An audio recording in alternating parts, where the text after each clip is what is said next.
नमस्कार दोस्तों, स्वागत है आपका आज की फटाफट बड़ी खबरों में। एक बार फिर हम हाजिर हैं आज की सभी बड़ी खबरों को लेकर। इस वीडियो में हम आपको बताने वाले हैं आज की बेहद बड़ी खबरें, लिहाजा इस वीडियो को पूरा आखिर तक देखें। इसलिए दोस्तों इस वीडियो को लाइक और शेयर भी जरूर कर दें। आज की बड़ी खबरों में हम आपको बताएंगे, जी हाँ दोस्तों, मुफ्त में गैस सिलेंडर कनेक्शन लेने का ये है आसान तरीका। आपके पास मात्र 10 दिन बचे हैं। जी हाँ, क्या आप भी मुफ्त में गैस सिलेंडर लेना चाहते हैं? यदि हाँ तो आगे की खबर आपके काम की है।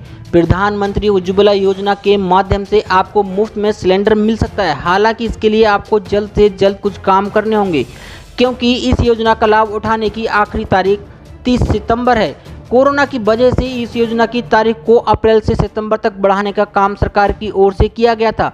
आपको बता दें कि पेट्रोलियम और प्राकृतिक गैस मंत्रालय के सहयोग से यह योजना चलाई जा रही है, जो खास तौर पर महिलाओं के लिए है। यही नहीं, इस योजना का उद्देश्य गरीब परिवारों को मुफ्त में गैस सिलेंडर कनेक्शन देना है। लेकिन अब इस योजना के केवल 11 दिन का समय बचा है। इस सरकारी योजना में रजिस्ट्रेशन कराना काफ़ी आसान है। आइए आपको बताते हैं कि आप कैसे फ्री में एलपीजी गैस सिलेंडर का लाभ उठा सकते हैं। उज्ज्वला योजना के लिए रजिस्ट्रेशन करवाना बहुत ही आसान है। प्रधानमंत्री उज्ज्वला योजना के तहत गैस कनेक्शन लेने के लिए बीपीएल परिवार की कोई महिला आवेदन कर सकती है।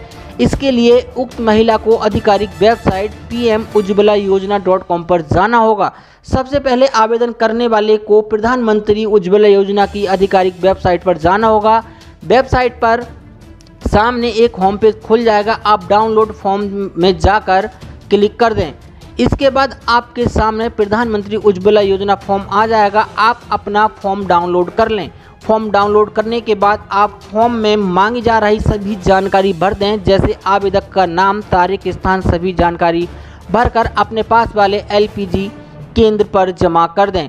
इसके साथ ही सभी डॉक्यूमेंट भी दे दें। अब डॉक्यूमेंट वेरीफाई होने के बाद आपको एलपीजी गैस कनेक्शन की ओर से उपलब्ध करा दिया जाएगा।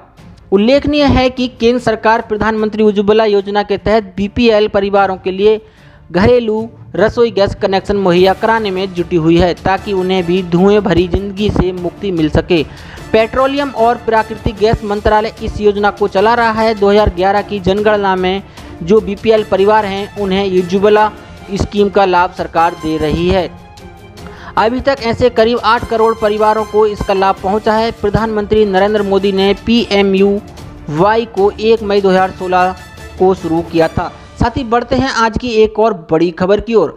रिटायरमेंट पर मिलेंगे 2 करोड़ रुपए, बस करना होगा ऐसे निवेश। जी हाँ, भारत में रिटायरमेंट हुए 90% लोग अपनी बचत पर आश्रित होते हैं। ऐसे में आपके पास आपके रिटायरमेंट के लिए क्या प्लान है? क्या आपने बचत के लिए अभी से कोशिशें शुरू कर दी हैं या इसके लिए योजना बना रहे हैं? भारत में रिटायरमेंट की उम्र आमतौर पर 60 साल है। ऐसे में अगर आपकी उम्र 40 साल है तो अगले 20 सालों की संभावित महंगाई के हिसाब से अपनी योजना को तैयार करना होगा, जिससे रिटायरमेंट के बाद भी आप आसानी से अपना गुजर बसर कर सकते हैं। एक बेहतर रिटायरमेंट प्लान के लिए आपको कई बातों का ध्यान रखना होगा। हम आपको रिटायरमेंट पर 2 करोड़ पाने का एक टिप्स दे रहे हैं। मान लेते हैं कि आपकी मासिक आय 40,000 रुपये है। इसमें से आप 10,000 रुपये किराया देते हैं। इसके अलावा घर खर्च में भी 10,000 रुपये का योगदान करते हैं। एक बच्चे की पढ़ाई 5,000 रुपये खर्च होते हैं। ऑफिस जाने और दूसरे खर्च भी करीब 10,000 रुपये खर्च होते हैं। ऐसे में आपके पास 5,000 रुपये निवेश के लिए बचते हैं। अगर इस रकम को आप SIP के जरिए म्यूचुअल फंड में रिटायरमेंट तक यानी 20 साल तक लंबी निवेश करते हैं, तब आप आसानी से 2.62 करोड़ रुपए जमा कर लेंगे। निवेश पर रिटर्न की गणना यहाँ 10% की दर से की गई है। यह रकम इससे कहीं अधिक हो सकती है, क्योंकि लंबी अवधि पर आपको इससे बेहतर रिटर्न मिल सकता है। जिस तरह से महंगाई इजाफा हो रहा है, आने वाले दिनों में महीने का खर्च भी बढ़ना है। जब तक नौकरी है और अच्छी सैलरी है तो इसे लेकर ज़्यादा चिंता नहीं रहती, लेकिन रिटायरमेंट के बाद खर्च चलाना मुश्किल हो जाएगा। महंगाई दर अगर औसत 6% के हिसाब से ही आगे बढ़ता है तो 25 साल बाद मौजूदा खर्च दोगुने से भी ज़्यादा हो जाएंगे। यानी अगर आप अभी 25,000 खर्च करते हैं तो 25 साल बाद ये 75,000 रुपये होगा। अगर आपने अभी तक रिटायरमेंट प्लानिंग के लिए निवेश शुरू नहीं किया है तो अब देर मत करें। जल्दी निवेश शुरू करने पर आप आसानी से रिटायरमेंट के लिए फंड जमा कर पाएंगे। आपको निवेश के लिए बड़ी रकम की भी जरूरत नहीं होगी। आप आसानी से मनचाहा रकम योजना बनाकर जुटा लेंगे। वित्तीय विशेषज्ञों का कहना है कि रिटायरमेंट के बाद सुखद जिंदगी के लिए किसी भी व्यक्ति को अपने मौजूदा आय से 25 गुना बड़ा सेवानिवृत्ति कोर्स बनानी चाहिए। इसके लिए जरूरी है कि 30 वर्ष की उम्र से ही सेवानिवृत्ति की योजना बनाकर निवेश शुरू कर देना चाहिए।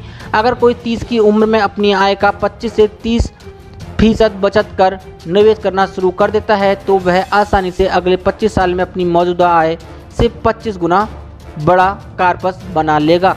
साथ ही बढ़ते हैं आज की एक और बड़ी खबर की ओर। कृषि विधेयक पर बोले पीएम मोदी, मंडियां खत्म नहीं होंगी, सरकारी खरीद भी जारी रहेगी। जी हां, बिहार विधानसभा चुनाव 2020 से पहले प्रधानमंत्री नरेंद्र मोदी ने एक बार फिर राज्य को बड़ी सौगात दी है। पीएम मोदी ने 14,258 करोड़ रुपए के 9 राजमार्ग परियोजनाओं का शिलान्यास और 45,945 गाँव को ऑप्टिकल फाइबर इंटरनेट सेवाओं से जोड़ने के लिए घर तक फाइबर कार्यक्रम का शुभारंभ किया है। इसके बाद पीएम मोदी ने कृषि बिल पर अपनी बात रखी है। उन्होंने कहा है कि मैं देश के प्रत्येक किसान को इस बात का भरोसा देता हूं कि एमएसपी की व्यवस्था जैसे पहले चली आ रही थी वैसे ही चलती रहेगी। इस साल रबी में गेहूं, धान, दलहन और तिलहन को मिलाकर किसानों को 1,13,000 करोड़ रुपए एमएसपी पर दिया गया है। ये राशि भी पिछले साल के मुकाबले 30% से ज़्यादा है। उन्होंने कहा है कि अब देश के किसान बड़े बड़े स्टोर हाउस में, कोल्ड स्टोरेज में इनका आसानी से भंडारण कर पाएंगे। जब भंडारण से जुड़ी कानूनी दिक्कतें दूर होंगी तो हमारे देश में कोल्ड स्टोरेज का भी नेटवर्क और विकसित होगा, उसका और विस्तार होगा। उन्होंने कहा कि कृषि मंडियों के कार्यालय को ठीक करने के लिए वहां का कंप्यूटराइजेशन कराने के लिए पिछले 5 साल से देश में बहुत बड़ा अभियान चल रहा है। इसलिए जो ये कहता है कि नए कृषि सुधारों के बाद कृषि मंडियां समाप्त हो जाएंगी तो वो किसानों से सरासर झूठ बोल रहा है। उन्होंने कहा कि मैं स्पष्ट कर देना चाहता हूं कि ये कानून, ये बदलाव कृषि मंडियों के खिलाफ नहीं है। कृषि मंडियों में जैसे काम पहले होता था वैसे ही अब भी होगा, बल्कि ये हमारी ही एनडीए सरकार है जिसने देश की कृषि मंडियों को आधुनिक बनाने के लिए निरंतर काम किया है। साथ ही बढ़ते हैं आज की एक और बड़ी खबर की ओर। कोरोना संकट के बीच केरल सरकार के कर्मचारियों को थोड़ी राहत मिल सकती है। राज्य सरकार सैलरी कटौती के लिए फैसले पर फिर से विचार कर सकती है। विपक्षी दलों के कई बड़े विरोध के बाद सरकार इस पर जल्द ही कोई फैसला ले सकती है। राज्य के कर्मचारी संगठन कोविड-19 इनकम सपोर्ट स्कीम के खिलाफ मुखर हैं। राज्य में अगले साल विधानसभा चुनाव होने वाले हैं। ऐसे में सरकार कर्मचारियों को थोड़ी राहत दे सकती है। वित्त विभाग के सूत्रों ने कहा है कि असंतुष्ट कर्मचारी को शांत करने के लिए सरकार अन्य विकल्पों पर विचार कर रही है। कोविड-19 इनकम सपोर्ट स्कीम में थोड़ी राहत देने के लिए सरकार के समक्ष विकल्प कर्मचारियों के वैधानिक या अन्य भुगतानों को बंद करने के हैं, जैसे कि भविष्य निधि या होम लोन या किसी अन्य भुगतान के लिए एक कर्मचारी द्वारा किया गया अतिरिक्त योगदान है। केरल सरकार ने अप्रैल से अगस्त तक कुल 5 महीनों की अवधि में कर्मचारियों की सैलरी में हर महीने 6 दिन का वेतन काटने का फैसला लिया था, जिसे और 6 महीने के लिए आगे बढ़ा दिया गया है। हालांकि कर्मचारियों को राहत देते हुए हाल में राज्य सरकार ने घोषणा की थी कि सैलरी कट का पैसा कर्मचारियों को अगले साल तक पीएफ में दे दिया जाएगा। इस अमाउंट पर 9% ब्याज भी दिया जाएगा। केरल सरकार से पहले राजस्थान की गहलोत सरकार ने भी सितंबर के पहले हफ्ते में कर्मचारियों के वेतन में कटौती का फैसला लिया था। अधीनस्थ सेवा एवं अन्य राज्य कर्मचारियों के सकल वेतन में से 1 दिन के वेतन की कटौती हर महीने की जा रही है। ऐसी बड़ी खबरों को देखने के लिए हमारे चैनल को सब्सक्राइब करें और वीडियो को लाइक शेयर जरूर करें। धन्यवाद।